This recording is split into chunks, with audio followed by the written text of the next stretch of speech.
ये metaphysical art of war का 8वां अध्याय है। मैंने शुरू किया था एक्शन से लिबरेशन की ओर। जैसे कि हम एक पंच अगर मारते हैं, क्या क्या पोर्शन, क्या क्या अवयव शरीर के उसमें इस्तेमाल होते हैं, इससे हम स्थूल शरीर से सूक्ष्म शरीर की तरफ जाते हैं। मार्शल आर्ट से एक्शन करते हुए, जिससे हम अरीना में या डोजो में एक्शन करते हैं, फिर उससे हम नॉन एक्शन की तरफ जाते हैं, यानी फॉर्म से नॉन फॉर्म की तरफ जाते हैं, यानी आकार से निराकार की तरफ जाते हैं। वैसे ही एक्शन से मुक्ति, लिबरेशन की बात ये पूरी फिलॉसफी में है। और इस 8वें अध्याय में भी यही बात है, पर हर विषय को भगवान अर्जुन को समझाते हैं।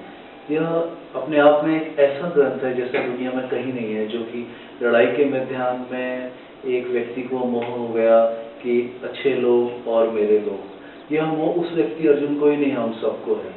अगर इस दुविधा में हमें छोटे परिवार में खड़ा कर दिया जाए, हम सारे फंस जाएंगे। और दूसरी बात, इससे हम सूक्ष्म तक जाते हैं तो हमें पता लगता है कि हमारे शरीर के अंदर ही यह युद्ध चल रहा है, अच्छे और बुरे का। हम कबीर साहब ने लिखा है कि हमारे शरीर के अंदर जो हम ध्यान की ऊंची अवस्था में जाते हैं, तो शरीर से ये काम, क्रोध, लोभ, मोह, अहंकार एक पुरुषों, लड़कों की तरह निकलते हैं। ठीक वैसे ही एक जुडो के ब्लैक बेल्ट हुए हैं, मॉस नाम है, उन्होंने वो अपने घुटने से इस तरह बात करते थे जैसे वो एक व्यक्ति हो, क्योंकि ये सब चीज़ें इस तरह आती है।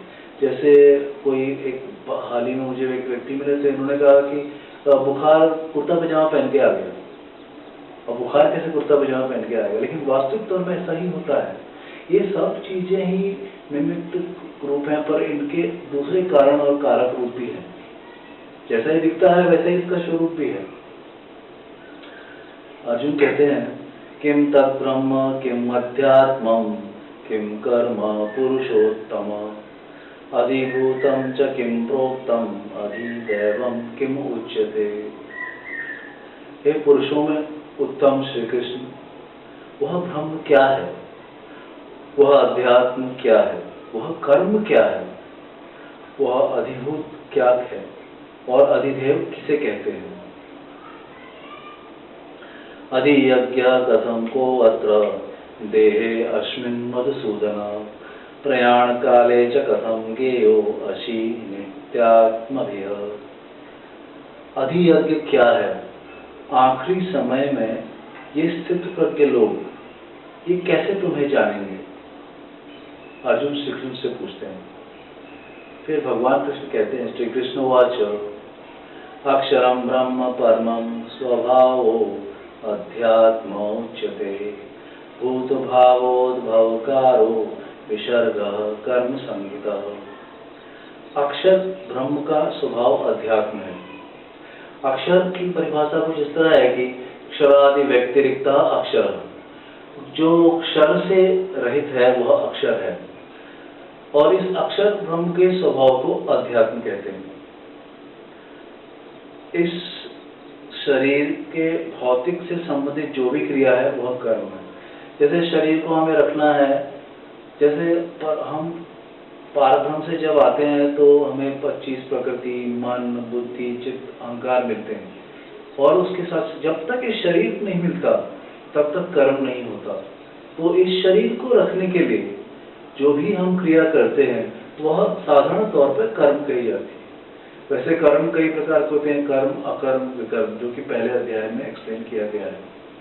पर यहाँ पर इस बात को इस तरह लिया गया क्योंकि फिर अर्जुन पूछते हैं कि ब्रह्म क्या है, तो वह अध्यात्म क्या है, तो बताते हैं कि अक्षर ब्रह्म का जो स्वभाव है वह अध्यात्म है। अधिभूतम क्षरो भावः पुरुषश्च अधिदैवतम् अधियज्ञो अहमेवात्र देहे देहभृताम्बरः।